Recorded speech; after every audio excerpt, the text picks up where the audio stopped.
세계 경제를 한눈에 바라보는 글로벌 경제 조항리 아나운서와 함께하겠습니다. 어서 오십시오. 안녕하세요. 네, 오늘 주제는 뭔가요? 네, 저도 어릴 적에 이곳에 가는 게 꿈이었는데요. 어린이들의 꿈의 공간, 세계적인 놀이공원이죠. 네. 디즈니랜드가 그런데 내년부터 주류를 판매하기로 결정을 했습니다. 맥주와 와인, 칵테일 등 고객의 취향에 맞춘 서비스를 제공할 예정인데요. 네. 이 미국의 디즈니랜드가 개장한 이후 63년 만에 처음입니다. 이 가족형 테마파크잖아요. 이 디즈니랜드가 방침을 바꾼 이유는 어디에 있을까요? 네, 사실 이 음식과 음료가 공원 매출의 상당 부분을 차지하고 있기 때문이라는 분석인데요. 결국에는 이제 수익성 때문이죠. 네. 이 술을 팔지 않겠다는 전통도 중요하지만 시장의 변화를 따라가고 또 이윤을 남기기 위해서는 기업들이 항상 혁신과 탈바꿈을 추구하죠. 그래서 오늘은 이 경쟁 사회에서 살아남기 위해서 변신을 꾀하는 글로벌 기업들의 생존 전략을 준비했습니다. 먼저 세계 커피 시장인데요. 지각 변동이 일고 있습니다. 코카콜라가 지난 8월 영국의 대표 커피 체인인 코스타를 인수했습니다. 인수가는 51억 달러, 우리 돈으로 5조 7천억 원으로 코카콜라 사상 최대 규모의 인수합병입니다. 코스타는 스타벅스에 이은 세계 2위 커피 전문점인데요.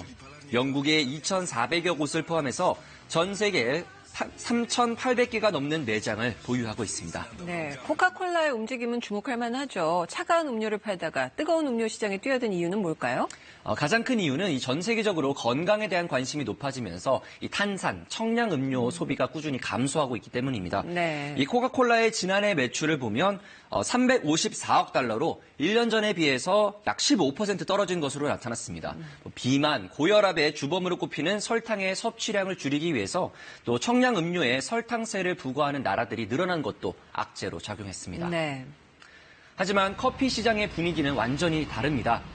지난해 세계 커피 시장의 규모는 2조 3천억 달러, 우리 돈으로 2,600조 원으로 추정되는데요. 네. 2024년까지 계속해서 연평균 6.1%씩 성장할 것이라는 전망입니다.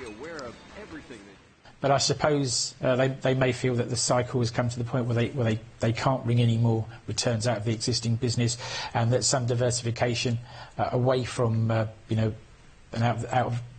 out of the firing line of the health lobby may be beneficial for the business. 코카콜라는 앞으로 유럽과 중국에서는 기존 사업을 유지하고 미국에는 코스타 커피 매장과 자판기를 늘릴 계획이라고 밝혔는데요.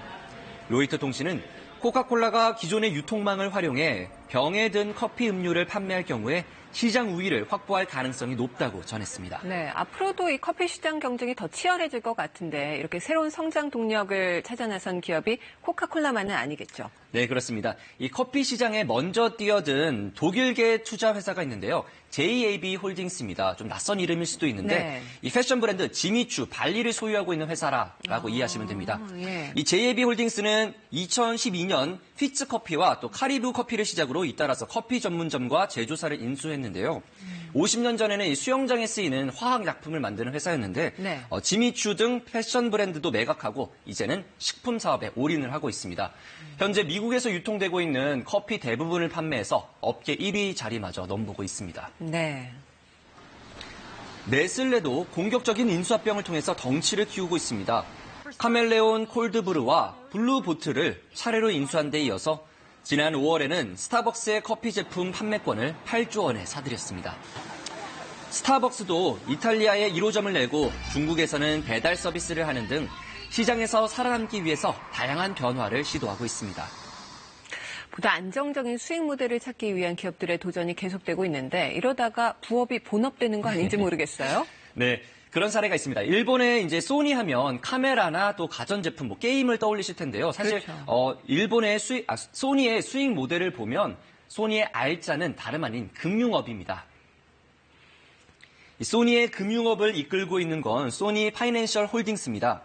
산하의 생명보험과 손해보험, 은행 등의 자회사를 가지고 있는데요. 지난해 순자산 규모만 6조 2천억 원으로 집계됐습니다. 일본 내 다른 기업들도 살펴보면요. 다이니폰 인쇄는 반도체 관련 부품 등 일렉트로닉 분야가 주력 사업으로 부상을 했고요. 정보통신 재료가 주 전공이던 도레이는 이제는 섬유 회사로 탈바꿈했습니다. 네. 니혼게이자이 신문은 최근 일본 100대 기업의 20%가 10년 이내에 주력 사업을 바꿨다고 보도했는데요. 특히 변신에 성공한 기업이 수익률 측면에서도 좋은 성과를 거뒀다고 분석을 했습니다. 네, 소위 100년 기업이라고 하죠. 전통을 지키는 일본 기업들도 생존을 위한 변화에 적극적으로 나서는 모습이네요. 오늘 소식 잘 들었습니다.